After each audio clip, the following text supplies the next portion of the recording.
பரிசுத்த வேதாகமம் பழைய ஏற்பாடு 2 ராஜாக்கள் 22ஆம் அதிகாரம். யோசியா ராஜாவாகிறபோது 8 வயதாயிருந்து 31 வருஷம் எருசலேமில் அரசாண்டான்.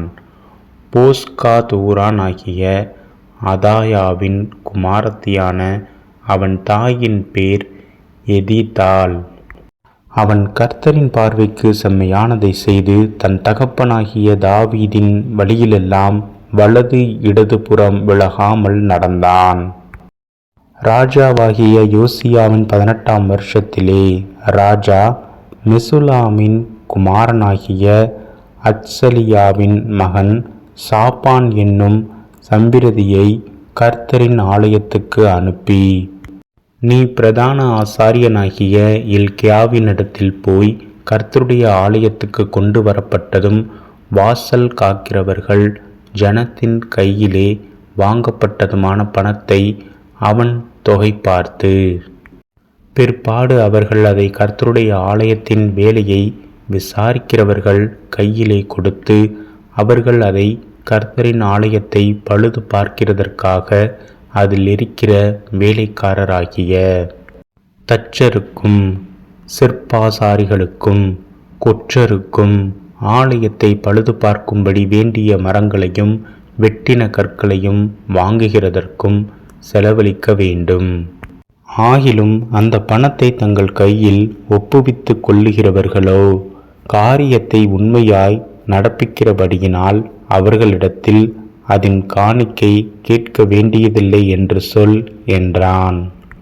அப்பொழுது பிரதான ஆசாரியனாகிய இல்க்கியா சம்பிரதியாகிய சாப்பானை நோக்கி, நான் கர்த்தரின் ஆலயத்திலே நியாயப்பிரமாண புஸ்தகத்தை கண்டுபிடித்தேன் என்று சொல்லி அந்த புஸ்தகத்தை சாப்பானிடத்தில் கொடுத்தான்.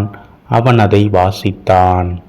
அப்பொழுது சம்பிரதியாகிய சாப்பான் ராஜாவினிடத்தில் வந்து ராஜாவுக்கு மறு உத்தரவு சொல்லி, ஆலயத்திலே தொகையிட்டு கண்ட பணத்தை உமது அடியார் சேர்த்து கட்டி அதை கர்த்தருடைய ஆலயத்தின் வேலையை விசாரிக்கிறவர்கள் கையிலே கொடுத்தார்கள் என்று சொன்னான்.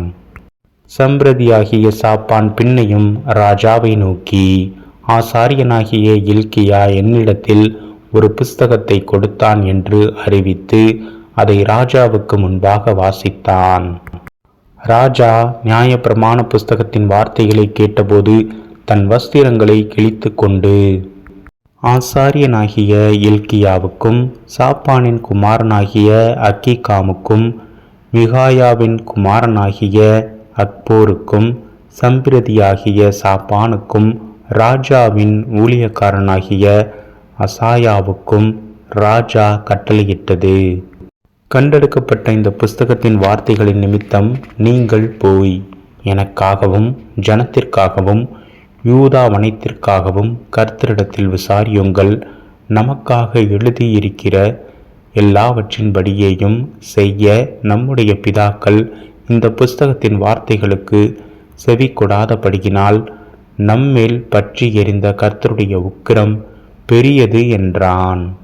அப்பொழுது ஆசாரியனாகிய இல்க்கியாவும் அக்கீகாமும் அக்போரும் சாப்பானும் அசாயாவும் அர்காசின் குமாரனாகிய திக்வாவின் மகனான சல்லூம் என்னும் வஸ்திரசாலை விசாரிப்புக்காரன் மனைவியாகிய உள்தாள் என்னும் தீர்க்கதரிசியானவளிடத்திற்கு போய் அவளோடே பேசினார்கள்.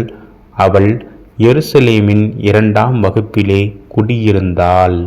அவள் அவர்களை நோக்கி, உங்களை என்னிடத்தில் அனுப்பினவரிடத்தில் நீங்கள் போய் இஸ்ரவேலின் தேவனாகிய கர்த்தர் உரைக்கிறது என்னவென்றால், இதோ யூதாவின் ராஜா வாசித்த புஸ்தகத்தின் வார்த்தைகளிலெல்லாம் காட்டியிருக்கிற பொல்லாப்பை நான் இந்த ஸ்தலத்தின் மேலும் அதன் குடிகளின் மேலும் வரப்பண்ணுவேன்.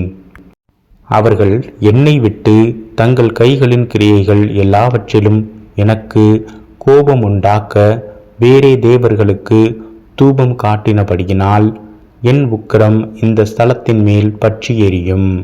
அது அவிந்து போவது இல்லை என்று கர்த்தர் சொல்லுகிறார் என்று சொல்லுங்கள்.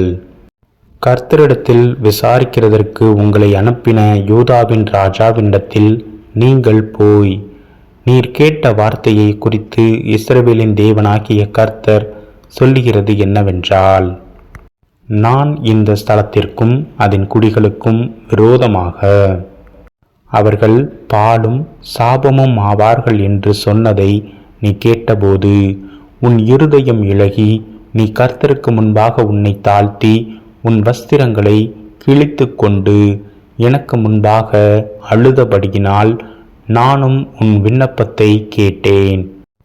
ஆகையால் இதோ நான் உன்னை உன் பிதாக்கள் அண்டையிலே சேர்த்து கொள்ளுவேன். நீ சமாதானத்தோடே உன் கல்லறையில் சேர்வாய்.